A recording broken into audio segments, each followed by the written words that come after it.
Joining me now at the Batseta Winter Conference, Musa Mabesa, Principal Executive Officer at the Government Employees Pension Fund. Good to be having you. Thank you for having me, Chloe. So, Batseta Winter Conference, annual conference, convention of all the largest asset owners in the South African pension fund industry. What does the GEPF, as the largest pension fund in Africa, look to take away from the Batseta Conference each year? So this is a very valuable conference. It's a gathering of retirement funds in South Africa. It has managed to gather close to 800 delegates, if not more. So we believe the collaboration between the retirement funds that have gathered here over the next 2 days is beneficial for the industry as a whole, but the GEPF also gets to learn as well as share its insights on what's happening in the industry as well as what is taking place in the future.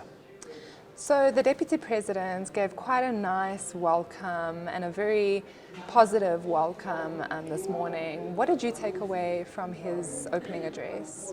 I think the positive message coming from the presidency around government's willingness to open up channels with pension funds, with business, to make it easy for investors, allocators of capital, to bring in their capital to assist with economic recovery and economic development, fast-tracking engagements between pension funds because they understand the importance of pension funds investing in the economy. So it's welcome that we are recognized as pension funds, the role that we play, as well as an enabling environment that we require for us to attract other investors from Europe and the US, as well as the East, to the extent that those pension funds are willing to invest alongside the likes of the GEPF and other funds in South Africa. So we welcome that willingness from the presidency as articulated by the Deputy President. Yeah. So Musa, the GEPF follows a developmental agenda. How does this translate or relate to climate change, sustainable investing, as well as responsible investing in the context of South Africa as a unique country? Okay, so I think the two key indicators for us, responsible investment, and there you link that to the Sustainable Development Goals of the United Nations, the ESG principles, but most importantly for us, impact, making an impact with the investments that we make at the GEPF. And this is through direct investments that we hold in the alternative space, but as well as investments in infrastructure. And infrastructure cuts across energy infrastructure. We currently have an energy crisis in the country.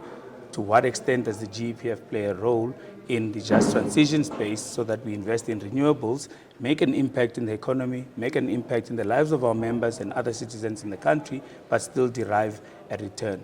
We're currently seeing a few challenges with our water infrastructure as well. How do we intervene in such spaces in a responsible manner, derive the returns that we require, but at the same time also assist the country with some of its infrastructure challenges? Absolutely. So following this transition path toward a net zero future, how do we as pension fund managers, principal officers of pension fund, of large pension funds, ensure that the unemployment crisis within the country is not exacerbated, but still moving toward a net zero future?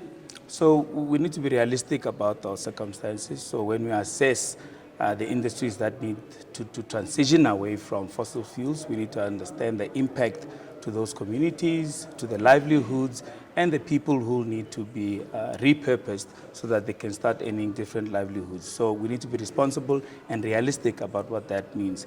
The context of South Africa is different from other jurisdictions, so we need to appreciate that first. One of the things that we believe in as the GEPF is if we can't directly exit an investment because of other considerations, then let's have an engagement. So that engagement versus divesting, we need to have that conversation and find alternatives for us to remain active in the economy through our investments so we can make an impact but not disrupt the lives of people, but also make an impact in line with our ESG principles and our role as responsible investors. So GEPF, as a long-term investor, allocates to long-term projects, infrastructure projects, as well as private equity. Now with the two-pot system possibly coming into the mix, how is this going to impact your liquidity planning?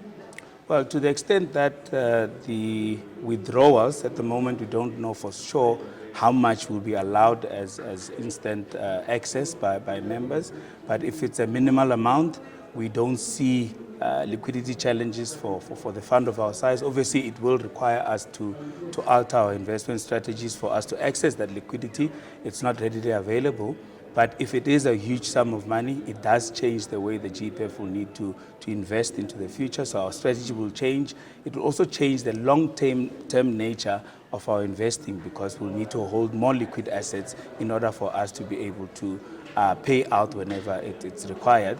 But it should stabilize as once the legislation has been implemented, at the time that it's implemented, because then the two pots will then allow for liquidity for the part that is flexible, and then the preservation on the larger portion will definitely be guaranteed. So your strategy will most likely be split to ensure you can cater for the flexible portion, and then the long-dated portion that is forced preservation. You can then have long-dated investments that can sustain or withstand any shocks, and that's where infrastructure investments can continue to play a role in our investment strategies.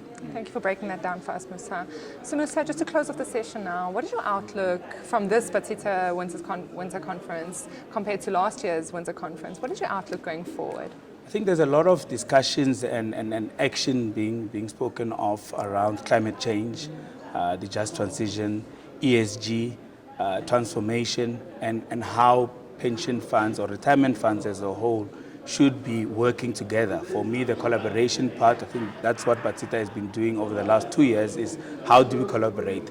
The value that retirement funds can play together, because as a collective, we can play a better advocacy role than if we all operate as individual retirement funds. So the collaboration and the appreciation that working together as an industry is much better than each fund trying to push its own agenda, because we all have the same challenges. So there is that appreciation that we all need to work together, because we have the same goals ultimately, which is to preserve retirement savings of our members, generate returns, but also make an impact in the process.